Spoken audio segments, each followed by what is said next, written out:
Good morning everyone. Welcome to Green Eggs. Ayan. It's early in the morning and look at this snail. Ayun o. Nagko-crawl siya dito sa dahon. Basang-basa pa yung mga dahon. Mukhang uulan na naman. So, 3 days nang hindi umuulan kaya medyo nakalinis ako dito ng konti. Ayan, pinapatuyo ko ng mga nalinis kong mga damo dyan. Nakakuha ako dyan ng hinog na papaya, yung natural na papaya yan. So ayan, tapos yung iba kong nalinisan madamo na naman kaagad, pero ayan siya May isa ditong natitirang lima beans. Namumulaklak na siya. Buti na lang may natira pa.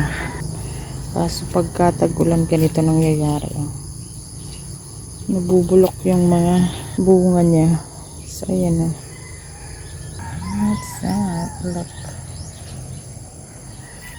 Malunggay. Ayan. Tapos meron doon guyaban. Kunin ko na siguro yan. Kasi mukhang matigas na siya. Ayan may ano pa nga pala dito. Ube. Ayan. May mga bunga-bunga pa ng ube dito. Ayan.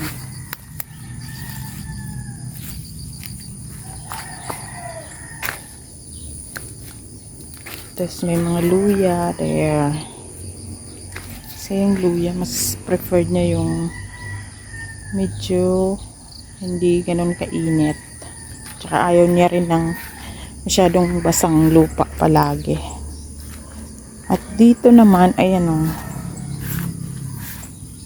yung aking mangbin. Okay naman na siya. Dagdagan ko nga to. Kasi meron pa ako doon nakitang mga tira-tirang konting buto ng mangbin. And then ito na yung pinapagapang ko ditong, I believe Scarlet Runner. So ayan na, nakagapang na siya dyan sa aking steel matting. May mga pabulaklak na nga dyan So sana magbunga siya. Nakapabunga naman ako niyan dati, pero maliliit siya at kakakunti lang yung bunga.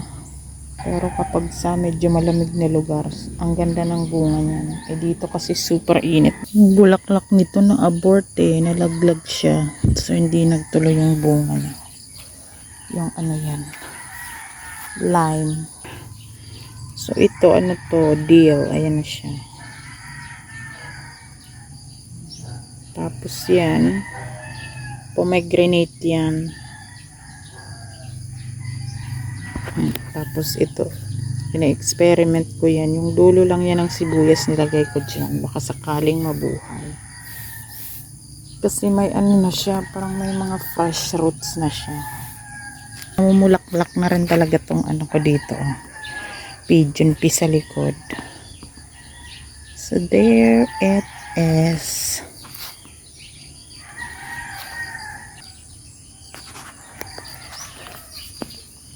Dito sa side na to, ayan mayroon ditong passion fruit na nilagyan ko na lang ng ganito kasi gusto ko siyang gumapang dito sa aking trellis para para maliliman dito sa ilalim. So yeah, pinaganyan ko lang siya, tapos magiging arbor na yan kapag mayroong gumagapang na dyan na passion fruit. Kasi gusto ko dyan sana grapes, kaso parang hindi yata dito maganda ang grapes kasi laging maulan. Ayaw kasi daw ng grapes palaging maulan. So ganyan na lang, nilagyan ko na lang siya ng passion fruit. Siya nga pala, nakakatuwa yung sili ko dito. Ayan, meron ng bulaklak. There. Ito passion fruit din to, kaso hindi ko alam bakit parang ang payat. Yung ano yan, purple passion fruit. Purple ang kanyang kulay. Actually, marami pa ako ditong passion fruit. Pero ito, hindi naman namumunga. Tatanggalin ko na to. Kasi gusto siguro nito yung gumagapang ng mataas. Kasi ito, kahit ang laki na ng vines niya, never naman siyang namunga. Kasi nga, dito lang siya sa lupa. Ayan o. Super laki ng kanyang vines. This one. Pero hindi siya namumunga. Tapos ayan lang, puro lang nandyan sa lupa. So pwede ko na yan tanggalin one of these days. Kasi inantay ko lang yung singkamas na matuyuan ng bunga para meron akong pangtanim. Kasi meron dyan singkamas akong pinatubo dati. So ito na yun. I-harvest ko lang to and then tanggalin ko na yan. Tapos ito itatanim ko. Ay nako. Ayan. Ang dami niyang bunga pero hindi ko naman kailangan i-harvest lahat kasi super dami naman. Ilang piraso lang kailangan ko. Ayan, super dami niyang mamunga. Look at that. Dami. Dito pa nga pala. Super dami.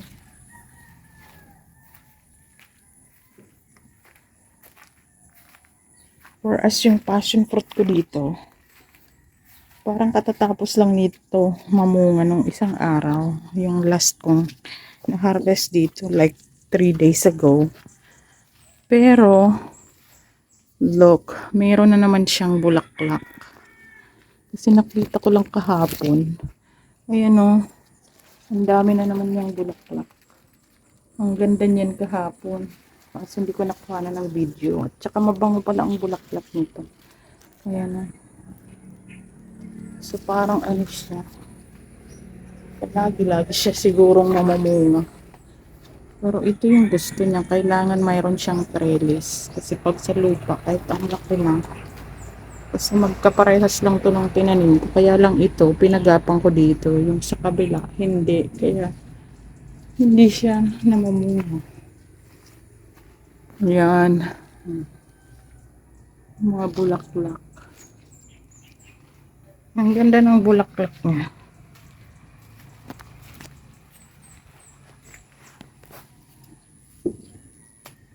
So ito yung isang hindi naman namamunga. Kaya tatanggalin ko na yan.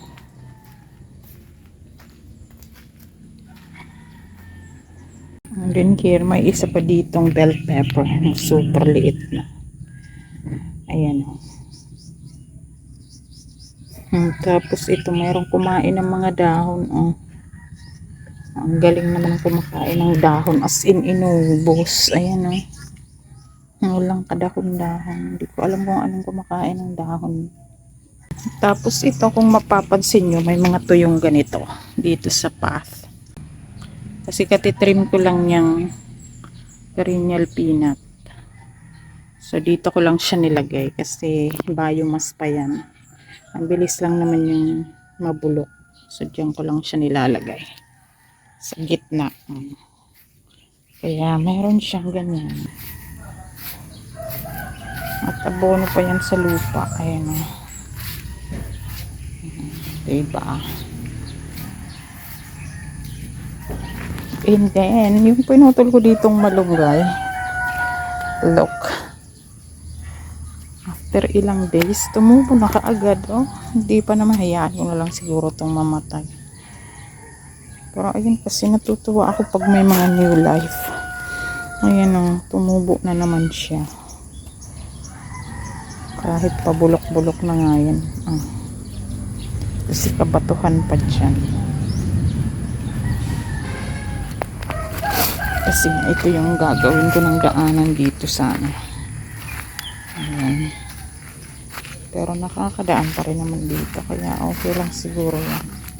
Dati kasi dyan yung daanan. Ayan. Pero hinarang-harangan ko na ng konti. Tapos tinatambakan ko dito sa harap kasi dyan palagi pumupunta yung tubig. Medyo malalim kasi pag umuulan. So parang lahat ng tubig pupunta dyan.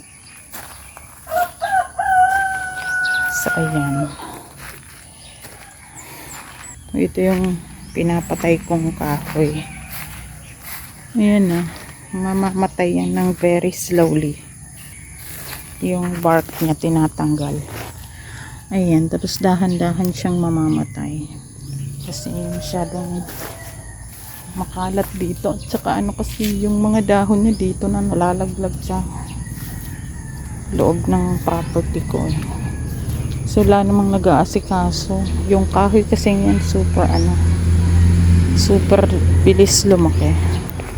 So ayan yung trinim ng kapatid ko. Ang dami na naman kaagad. Pero ayun na, hindi niya na-trim. Gusto ko siyang patayin na lang. So there it is. Ito yung bahay kubo. Ang dami din ditong tanim. Oh. Ang ganda, ang linis. Ako hindi naman ako masyadong malinis tanim. Kasi nga parang pa food forest lang ako. Sila talagang nililinis sila ng bonggang-bongga. Merong mais, sili. Nag-aabono sila. Ako kasi natural lang. So there. Yan.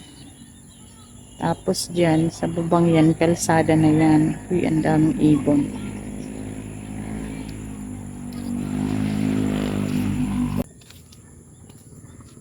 So ayan ang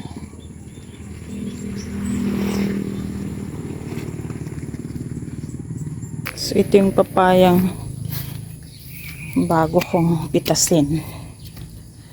Diba? Natural to pero super tamis nito. Maliliit lang siya pero ang tamis. At saka hinog sa puno.